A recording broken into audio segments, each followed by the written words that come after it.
Então, tendo como base a nossa discussão inicial sobre os objetivos da TARVES, esquemas de TARV, nós vamos agora para a discussão mais específica das classes de fármacos antirretrovirais e de fármacos representantes de cada uma dessas classes. Nós vamos iniciar com os inibidores nucleosídicos ou nucleotídicos de transcriptase reversa.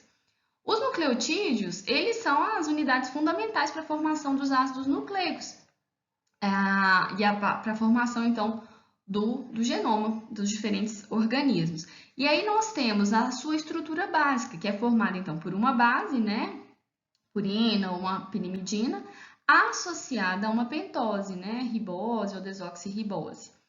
Além disso, e aí isso daqui forma a estrutura de um nucleosídeo, base mais pentose. Quando você adiciona os grupos fosfato, você já tem um nucleotídeo. Então, essa seria a diferença, né? Quando eu digo que a gente tem um inibidor que ele é um análogo nucleosídeo, é porque ele é só uma base ali, uma estrutura que se assemelha a uma base mais a pentose, e já quando ele é um análogo nucleotídeo, é porque ele já tem um fosfato também associado. E a nossa discussão dos inibidores de transcriptase reversa vai começar com os análogos de nucleosídeos. Aqui nós temos a azidovudina, ou AZT, como representante dessa classe. A azidovudina ela é análoga do nucleosídeo timidina. Então, ao entrar na célula, a azidovudina ela vai necessitar de uma trifosfatação. E essa trifosfatação ela é comum para os inibidores nucleosídeos de transcriptase reversa. Só não vai acontecer para o tenofovir, que ele é um inibidor nucleotídeo. Ele já tem um fosfato na sua molécula. Então, ele só precisa de difosfatação, de mais 2 fosfatos. Mas para os outros inibidores nucleosídicos, essa característica de necessitar de trifosfatação para se tornarem ativos vai ser comum para esse grupo. Então, a azidovudina, após entrar na célula, como vocês conseguem ver aqui a sua estrutura, ela vai necessitar, então, de uma trifosfatação por enzimas celulares e, a partir de então, ela vai se incorporar àquela cadeia nascente de DNA que está sendo sintetizada pela transcriptase reversa. Então, ela vai competir realmente, né, com os nucleotídeos nativos que estão ali na célula, se colocando, né, e ela pode ser incorporada no lugar de um desses nucleotídeos nativos. Quando ela se incorpora, ela interrompe, né, esse alongamento da cadeia. Por quê? Ela não tem uma hidroxila livre na porção 3' Como ela não tem uma hidroxila livre, o que acontece é que não tem como o próximo nucleotídeo ser incorporado, porque ele precisa daquela ligação a partir dessa hidroxila nessa porção 3', dessa cadeia nascente. Então, a inclusão desse inibidor, né, nucleosídeo agora de transcriptase reversa já trifosfatado, vai inibir a incorporação de mais nucleotídeos, e assim você detém a formação do DNA viral pela transcriptase reversa. Só que isso daqui vai ser importante naquelas células que ainda não foram infectadas. Naquelas células em que o vírus já passou por essa etapa, elas não são mais sensíveis à ação do fármaco. Como nós falamos anteriormente, a azidovudina ela foi o primeiro antirretroviral aprovado para o tratamento da infecção pelo HIV, isso em 1987. Ela tem a necessidade da trifosfatação e isso acontece para o grupo dos inibidores nucleosídicos da transcriptase reversa. Como eu falei, a exceção é o tenofovir, porque ele já é um nucleotídeo, então ele é um análogo de nucleotídeo, então ele só precisa de mais 2 fosfatações. A azidovudina ela tem ação no HIV1, HIV2 e também num outro retrovírus aqui, o HTLV. Aqui só mostrando, né, novamente, que o AZT ele necessitaria, então, de 1, 2, 3 fosfatações para aí sim se tornar um inibidor competitivo, né? Competindo, então, com os nucleotídeos celulares para ser incorporado pela transcriptase reversa na fita nascente de DNA. Quando ela é incorporada, ela atua como um elemento de terminação da cadeia. Aqui a gente tem ainda uma comparação bastante interessante com inibidores nucleosídeos da transcriptase reversa. A gente vê vários aqui, né? Zidovudina, lamivudina, estavudina, didanosina, abacavir, tenofovir e a entricitabina. E aí nós vamos comparar aqui entre eles, a gente vai ver que o perfil da zidovudina hoje, com relação a outros fármacos, ele tem um perfil menos, né, interessante com relação a outros fármacos. Bem, se a gente olhar só a biodisponibilidade oral aqui, a gente precisa analisar isso daqui, né? Ó, ela em torno de 64, a lamivudina uma biodisponibilidade um pouco maior, tenofovir nem tanto. Aqui, a meia-vida plasmática, sempre que a gente deve levar em conta, aqui ó, já da forma do trifosfato. A forma trifosfatada da zidovudina é de 3 a 4 horas, da lamivudina um pouco maior, 12 a 18, e do tenofovir 10 a 50 horas a meia-vida plasmática. Na verdade, né, a meia-vida intracelular daquele composto já trifosfatado. A eliminação da maioria dos inibidores nucleosídicos da transcriptase reversa é a partir de eliminação renal. A azidovudina é diferente porque ela precisa, na verdade, sofrer uma glicuronidação hepática para que ela possa ser, então, eliminada. E fármacos que vão alterar essa capacidade de glicuronidação ou competir, podem afetar as concentrações plasmáticas da zidovudina. Bem, normalmente, esses fármacos eles têm baixa afinidade por DNA polimerases humanas, como a alfa, beta. Contudo, alguns desses fármacos eles podem inibir a polimerase gama humana, que é uma polimerase mitocondrial. E por conta disso, eles vão levar algum grau de toxicidade associada a isso. Essa toxicidade seria representada principalmente por anemia, granulocitopenia, miopatia, neuropatia periférica e pancreatite. A acidose lática, com ou sem hepatomegalia e esteatose, elas também podem acontecer por conta dessa inibição da polimerase mitocondrial, essa forma gama. E isso é mais comum para os fármacos estavudina, zidovudina e adidanosina. Já dentre esses inibidores nucleosídicos, a lamivudina, a emtricitabina e o tenofovir, ele já tem menor afinidade por essa polimerase mitocondrial, então tem menos chances de causar essas reações graves, como a acidose lática, né? E aí eles teriam menos esse potencial para esses efeitos adversos mais graves. Os inibidores nucleosídeos, né, pensando na classe, eles não têm muitas interações farmacocinéticas clinicamente significativas, eles não são substratos de CYPs, então normalmente tem poucas interações clinicamente significativas. Com relação agora à azidovudina, no início do tratamento pode-se observar aí fadiga, mal-estar, mialgia, anorexia, cefaleia, insônia.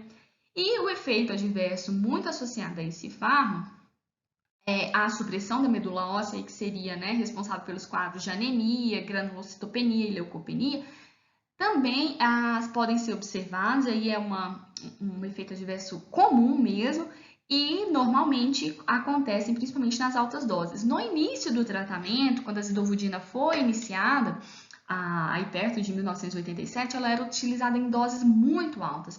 E esse aqui era um grande limitante da sua utilização. Como nós falamos, ela pode causar, por conta daquela inibição da polimerase mitocondrial, a hepatotoxicidade, né, com acidose lática, hepatomegalia, com esteatose hepática. Isso é comum para alguns inibidores nucleosídeos de transcriptase, como a gente viu, né, como a adidanosina, por exemplo, e a estavudina também. Além disso, a azidovudina se associa a essa lipoatrofia, né? A gente observa aqui essa diminuição, né, do tecido adiposo aí no rosto do paciente. Bem, evitar o uso, né, no caso de anemia, já que esse fármaco tem esse potencial, né, de uma supressão da medula óssea, principalmente na série vermelha, mas também em caso de neutropenia importante, é importante evitar esse uso. Usar com cautela, claro, em outros pacientes que usam outros fármacos mielossupressores. A gente, nas nossas aulas anteriores, já discutimos outros fármacos que são mielossupressores, né? A ribavirina, a estavudina, elas também precisam de fosforilação intracelular, elas também precisam daquela fosfatação intracelular. E aí, quando eles são usados em conjunto, eles ficam competindo por essas enzimas que estão fazendo essa fosforilação e podem ter um pior desfecho virológico nos pacientes que têm a utilização desses fármacos em combinação. Embora a azidovudina não seja, né, um inibidor, né, não seja substrato, na verdade, né, de CYPs, O que acontece é que fluconazol, o ácido valproico, a probenicida e a tovacona, eles competem por aquela glicuronidação hepática e eles podem, então, aumentar as concentrações plasmáticas da azidovudina por esse mecanismo. E o próximo fármaco aí dessa classe, a lamivudina, a 3-TC, ela faz parte do esquema preferencial de tratamento em adultos. A lamivudina, ela é análoga da citidina. E da mesma forma que nós falamos para a azidovudina, ela também precisa ser convertida na sua forma trifosfatada ali dentro da célula, para então conseguir inibir a transcriptase reversa. A partir do mesmo mecanismo que nós falamos anteriormente, ela vai competir com os nucleotídeos nativos ali dentro da célula, e aí a partir do momento que ela é incorporada na fita, e como ela não tem aquela hidroxila livre na posição 3', ela interrompe então o alongamento, né, a continuação da síntese dessa fita nascente de DNA viral. A lamivudina é um fármaco com pouca toxicidade, poucos efeitos adversos, ela tem baixa afinidade pelas DNA polimerases humanas, incluindo aquela polimerase gama mitocondrial. Atravessa a barreira placentária, a gente viu que ela é usada nas gestantes. Com relação à barreira hematoencefálica, ela tem um nível, né, atravessa de forma moderada apenas. Tem atividade no HIV 1, 2 e também no vírus da hepatite B. Aqui com relação aos dados de cinética, né, a gente vê uma biodisponibilidade oral alta, não afetada por alimentos, e a meia-vida aqui que nos interessa, né, a meia-vida intracelular do composto trifosfatado de 12 a 18 horas. Sofre excreção principalmente renal, sendo excretada na sua forma inalterada.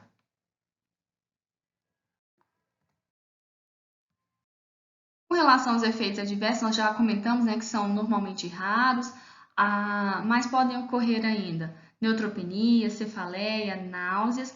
Como ela tem ação também no vírus da hepatite B, se ela for interrompida, né, pode ter uma exacerbação, né, um quadro aí de hepatite, né, exacerbação do quadro de hepatite. Então, nesse caso, uma atenção especial deve ser dada.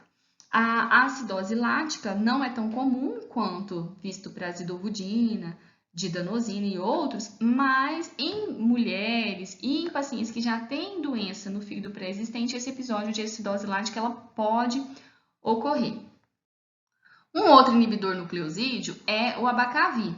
Já esse fármaco aqui, ele é um análogo da guanosina e da mesma forma que nós já comentamos anteriormente, precisa de trifosfatação e aí a partir desse momento eles passam a competir com os nucleotídeos nativos, são incorporados à fita e interrompem o alongamento da fita de DNA viral.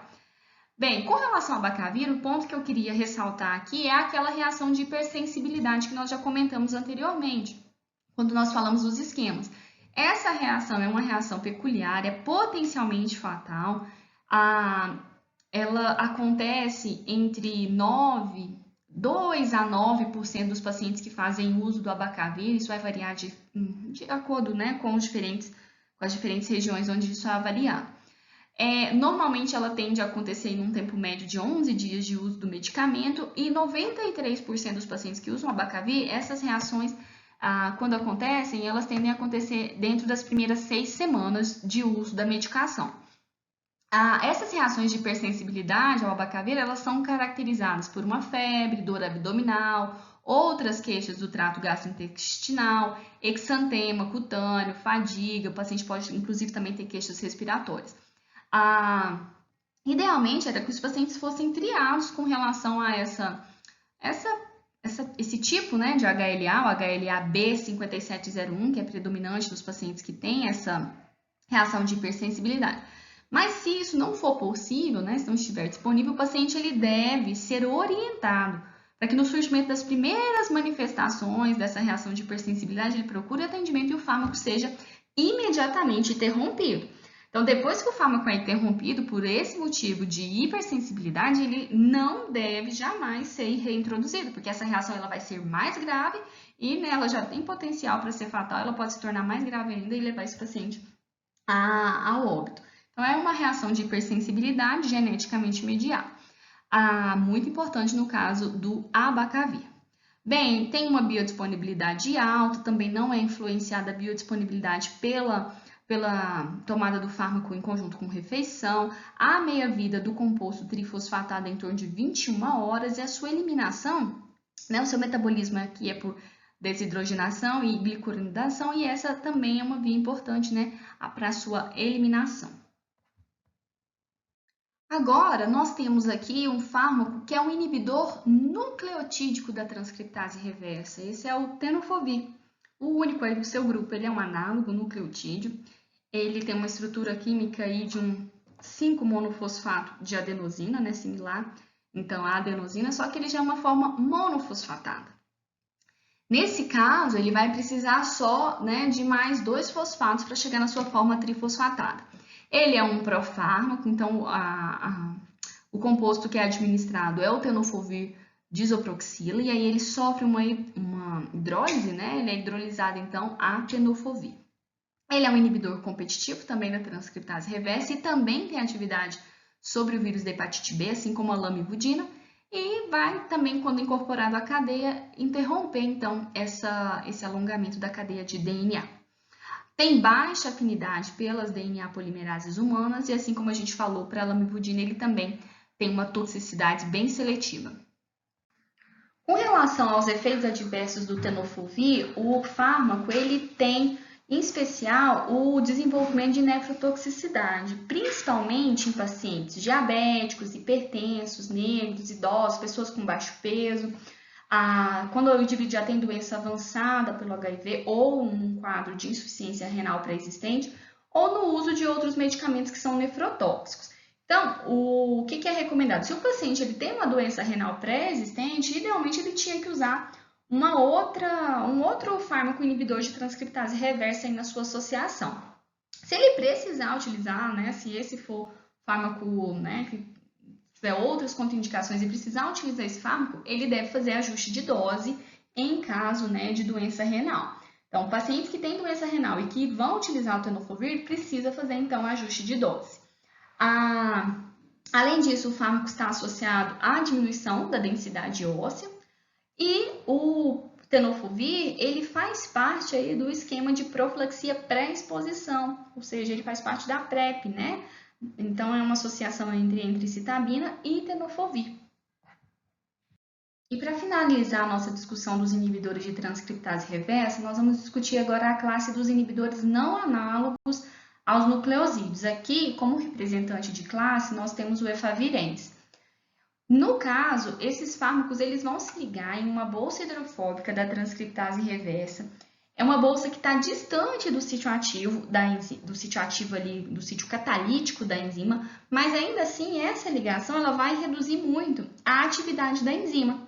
E aí a mobilidade, a flexibilidade ali da enzima para fazer a síntese dessa fita, né, nascente de DNA é muito afetada e aí nós temos como consequência uma redução drástica da eficiência da transcriptase reversa.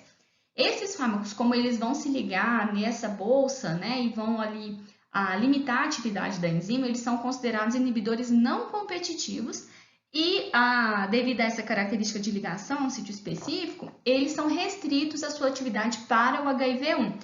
Então, aqui, nos inibidores não nucleosídicos, como a gente está vendo, eles já vão se ligar a uma bolsa ali, né, uma bolsa hidrofóbica ali da enzima e bloqueia então a atividade da enzima, reduz acentuadamente a eficiência da enzima. Diferente do que a gente falou anteriormente nos inibidores nucleosídeos ou nucleotídeos da transcriptase reversa. Bem, com relação à vantagem e com relação ao efavirenz, ele tem uma posologia confortável, né, um comprimido ao dia, suprime bem a replicação viral e tem um perfil de toxicidade bem favorável. A desvantagem é uma alta prevalência de resistência primária, uma baixa barreira genética, significa que poucas mutações já vão levar ao desenvolvimento de resistência, e o fato desse fármaco só ter atividade para o HIV do tipo 1. A gente vê aqui que, com relação à barreira genética, né, essa facilidade com que uma mutação ela pode gerar resistência, a gente vê que o efavirenz, a lamivudina, a nevirapina, que é desse mesmo grupo do efavirenz, eles têm baixa barreira genética, ou seja, poucas mutações já levam ao desenvolvimento de resistência. Bem, com relação ao efavirenz, então, a gente viu que ele se liga a uma região não essencial, distante do local catalítico da transcriptase reversa, sendo então um inibidor não competitivo da enzima. O efavirenz, ele é substrato de CYP, né? Então dá 2B6, dá 3A4, e aqui a gente já tem um fármaco com mais potencial de interações medicamentosas, uma meia-vida plasmática que vai gerar, né, a possibilidade de uma administração única diária com boa ligação às proteínas plasmáticas. Esse fármaco, no caso do efavirenz, ele é considerado, classificado como indutor moderado da CYP3A4.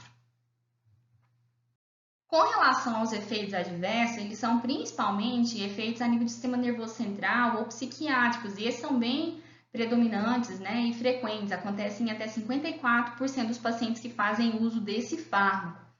Aqui nós temos, né, tontura, diminuição da concentração, alteração dos sonhos, sonhos vívidos, né, sonhos anormais, alucinações, quadros mais graves aí de depressão severa, ideação suicida.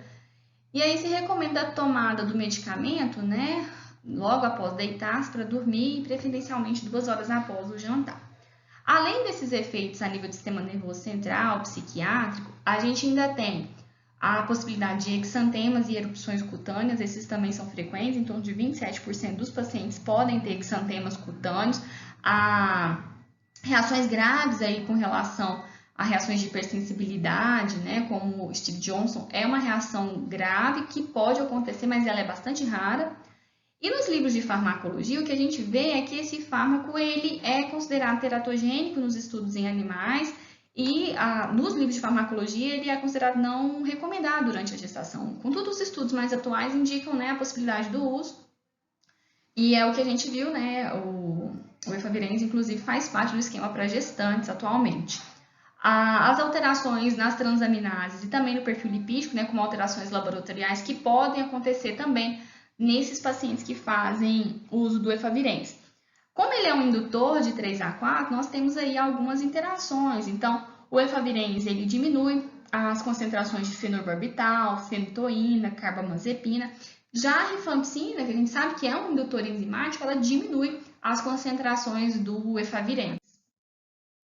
Eu coloquei só alguns estudos que mostram, né, essa associação do efavirenz com esses efeitos neuropsiquiátricos, né, principalmente depressão, ansiedade, né, ideação suicida. E esses efeitos neuropsiquiátricos, eles são as principais complicações na utilização desse inibidor não nucleosídeo de transcriptase reversa.